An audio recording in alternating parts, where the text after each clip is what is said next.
तो इस चैप्टर के अंतिम वीडियो में जो आप देख रहे हैं 1950 से 90 के बीच भारतीय अर्थव्यवस्था की दिशा और दशा क्या थी, इस चैप्टर का अंतिम वीडियो है। व्यापार नीति में अपनी पहली व्यापार नीति स्वतंत्रता के बाद जो घोषित हुई उसे आयात प्रतिस्थापन नीति भी कहा जाता है। यह औद्योगिक नीति की पूरक के रूप में कार्य करती है। इस व्यापार नीति को अंतर्मुखी व्यापार नीति भी कहा जाता है। अंतर्मुखी इसलिए, अंतर्मुखी और बहिर्मुखी में अंतर आप समझ लीजिए। अंतर्मुखी वो होता है जो कार्य करता रहता है और अपने अंदर ही सारी बातें रखता है, और बहिर्मुखी वो होता है जो करता है तो लोगों को पता भी चलता है। यहाँ व्यापार से मतलब ये है कि अंतर्राष्ट्रीय व्यापार, एक देश का दूसरे देश से व्यापार। अब इस संदर्भ में अंतर्मुखी व्यापार नीति का मतलब ये हुआ कि जो भारत की व्यापार नीति थी आयात प्रतिस्थापन थी, यानी भारत का ये प्रयास था इस व्यापार नीति के माध्यम से कि भारत में जो चीजें बन सकती थी उन्हें वो विदेश से न मंगवाए, यानी दूसरे देशों से आयात न करे। इसलिए इसे आयात प्रतिस्थापन नीति कहा जाता है। और अंतर्मुखी नीति भी इसी कारण कहा जाता है क्योंकि इसका उद्देश्य ही होता था कि जो विदेश से आ सकती वो चीज अपने अंदर, अपने घर में, अपने देश में ही बनाओ। अब औद्योगिक नीति का ये पूरक क्यों था? आप जानते हैं कि औद्योगिक नीति, देश नया नया स्वतंत्र हुआ था, भारत का अनुभव कड़वा था, व्यापार करने आए थे अंग्रेज और यहाँ के शासक बन बैठे, तो नए नए स्वतंत्र देश की ये चिंता थी कि हम यदि अपने उद्योग को, अपने व्यापार को फिर से खोल दें तो अभी हम उतनी मजबूत नहीं हुए हैं कि हम अपनी स्वतंत्रता अक्षुण्ण रख सकें। इसलिए पूरी की पूरी नीति आंतरिक हो गई, अंतर्मुखी हो गई। तमाम उद्योगों को लाइसेंस दिया गया, तमाम नए उद्योग खोले गए। इन उद्योगों को संरक्षण देने के लिए विदेशी व्यापार प्रतिबंधित लगभग कर दिया गया। लेकिन थोड़ा सा मैं इससे हट के बता रहा हूँ कि 1945 में ही भारत एक देश के रूप में WTO समझौते पर, जिसे तब अनकाड कहा जाता था, उस पर समझौते पर हस्ताक्षर कर चुका था। इसलिए यह व्यापार में स्वतः ही शामिल हो गया था। प्रतिबंध लगाने के इसके सीधे कोई अधिकार नहीं रह गए थे, लेकिन फिर भी भारत ने प्रतिबंधित किया। और प्रतिबंध लगाने का दो तरीका था, प्रशुल्क में कोटा, इस पर हम चर्चा बाद में करेंगे। तो औद्योगिक नीति में तमाम उद्योग नए नए खोले गए थे और उन उद्योगों को संरक्षण देना जरूरी था। कोई नया नया उद्योग खुले, उसे दूसरे स्थापित उद्योगों से प्रतिस्पर्धा करना पड़े तो नया उद्योग वैसे ही बैठ जाएगा, क्योंकि उसकी लागत और उसकी उत्पादन दक्षता उतनी नहीं रहेगी जितना पहले से स्थापित उद्योगों का रहेगा। तो विदेशों में जो उद्योग थे वो पहले से स्थापित थे, उनकी दक्षता ज़्यादा थी। इसलिए भारत में विकसित हो रहे नए उद्योग उनसे प्रतिस्पर्धा नहीं कर पाते। यही वजह रही कि भारत ने संरक्षण की नीति पहले अपनाई। अब दूसरी चीज, जब तक औद्योगिक विकास नहीं होता तब तक देश विकास नहीं कर, देश विकसित होने की श्रेणी में या आगे विकास करने की स्थिति में नहीं आता, अपने लोगों को रोजगार देने की स्थिति में नहीं आता। देश हमेशा दूसरे देशों की दया पर निर्भर रह जाता, यानी दूसरे देशों से आयात होता तब भारत के लोग उन वस्तुओं का उपयोग करते। इस लिहाज से भी संरक्षण की नीति आवश्यक थी। आपको पहले बताया गया था कि उद्योगों को लाइसेंस दिया जाता था सरकार द्वारा, और उस लाइसेंस प्राप्त करने पर ही वे उद्योग आगे बढ़ सकते थे। इस व्यापार नीति में इन उद्योगों को काफी लाभ हुआ, लेकिन बाद में उद्योगपति लाइसेंस केवल इसलिए प्राप्त करते थे ताकि छोटे और नए लोगों को उद्योगों में प्रवेश करने से रोक सकें।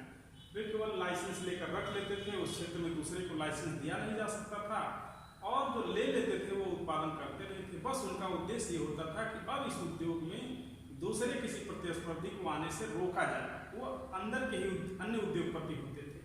तो इसका दुष्परिणाम ये हुआ कि उत्पादन दक्षता घटती गई। बहुत सारे उद्योगों का राष्ट्रीयकरण हुआ, और राष्ट्रीयकरण इसलिए नहीं हुआ कि वो उद्योग बहुत फायदे में चल रहे थे, वो निजी उद्योग थे।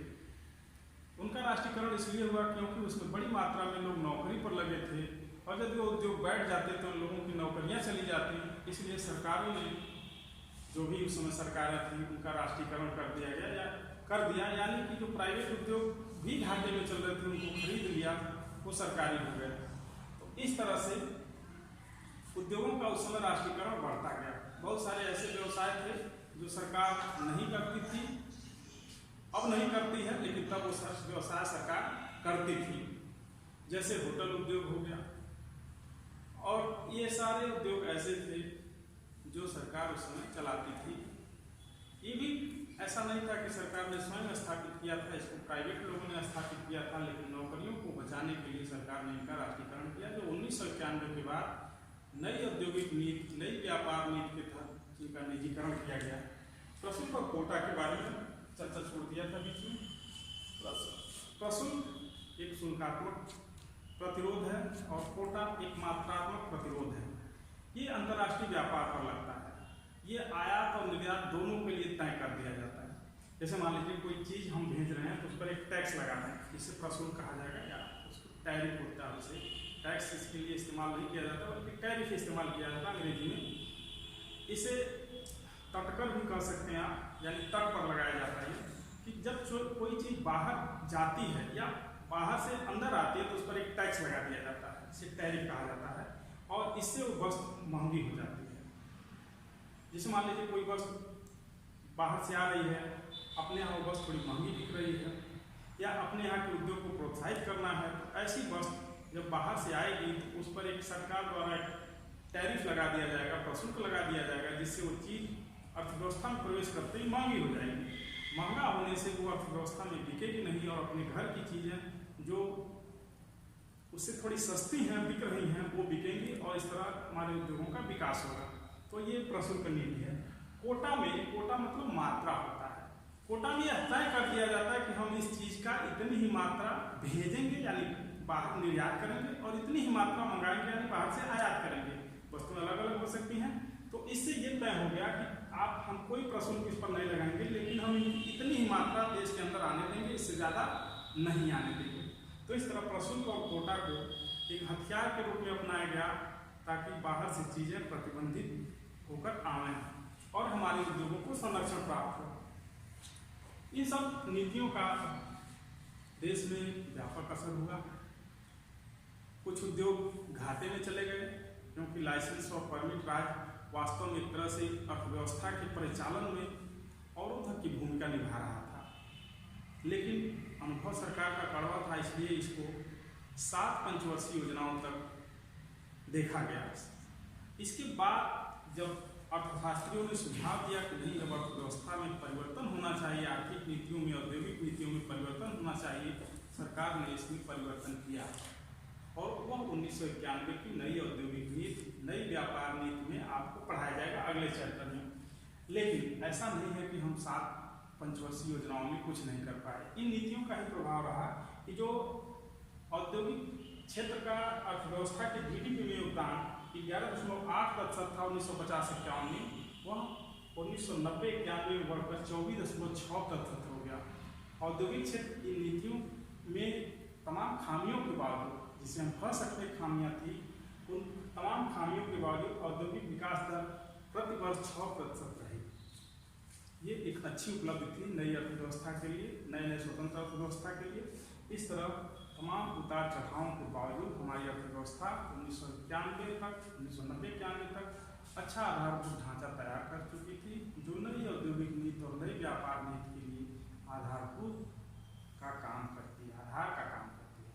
ये चैप्टर यही खत्म हुआ। जब कहीं कोई बाकी रह गया हो, छूट गया हो, कोई चीज़ समझ में ना आ रही हो, तो विद्यार्थी बिना संकोच फोन करके पूछ सकते हैं। धन्यवाद।